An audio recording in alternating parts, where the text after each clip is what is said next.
భారతదేశంలో ఆ రోజుని ఎమర్జెన్సీ విధించిన రోజుని 2 పార్టీలు మాత్రమే ఇందిరాగాంధీని సమర్థించాయి. ఒకటి communist party of India CPI, రెండోది ముస్లిం లీగ్. ఈ 2 మాత్రమే సమర్థించాయి. అన్నా డిఎంకే కూడా సమర్థించింది. అన్నా డిఎంకే అప్పుడు అధికారంలో లేదు, డిఎంకే అధికారంలో ఉంది.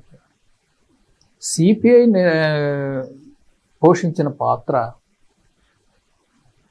చరిత్రహీనంగా కనిపిస్తుందండి, నిస్సందేహంగా. ఇది వారి పత్రిక విశాలాంధ్రలో ప్రతిబింబించింది, చూపించవచ్చు. నేను ఇప్పుడు ఈ 10th క్లాస్ పిల్లాడి ఆపరేషన్ గురించి చెప్పాను, అది ఆ పత్రికే ప్రచురించింది, అక్కడ మెచ్చుకోవాలి.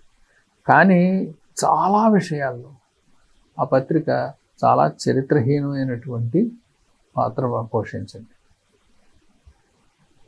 చివరిని ఏం ముగింపుకు వచ్చిందంటే, ఇప్పటికే ఆలస్యమైంది, ఎమర్జెన్సీని ఎప్పుడో తొలగించి ఉండవలసింది అని స్టేట్మెంట్ ఇచ్చింది ఆ పత్రిక. అప్పటిదాకా సమర్థించి 2 నాలుకల ధోరణి, దిగజారుడుతనం, అది దురదృష్టం. అది ఒక పత్రిక అలా వ్యవహరించడం, దానికి చాలా పెద్ద వ్యక్తి ఎడిటరు అయినప్పటికీ అట్లా వ్యవహరించింది. అది పార్టీ లైన్, అది అంతకంటే ఇంకేం లేదు. కుటుంబ నియంత్రణను సమర్థించింది, తర్వాత ఇలాంటి వార్త కూడా వేసింది.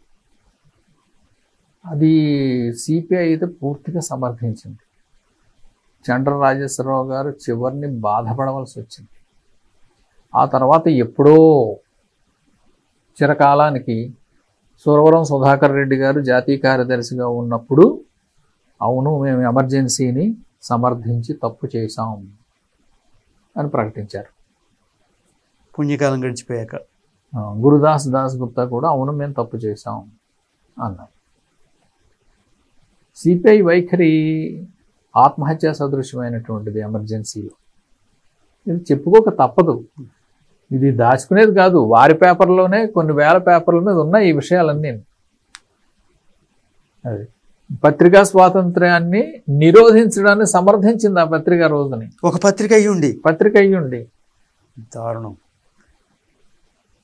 ఇవన్నీను సిరా అని పేరుతోటి వచ్చేవి అవన్నీను. అదేమిటో తెలుసు, మామూలు తెలిసిన వాళ్ళకి, కొంత పరిచయం ఉన్న వాళ్ళకి ఆ పేరు ఏమిటో వెంటనే తెలుస్తుంది. సిరా అని పేరుతో ఇచ్చారు. దురదృష్టం అండి ఆ పేపరు అలాగా చేయడం, ఆ పార్టీ అలా చేయడం, తర్వాత దుఃఖించవలసిన పరిస్థితి రావడం. మామూలుగాను వామపక్షాల దగ్గర ఉన్నటువంటి ఒక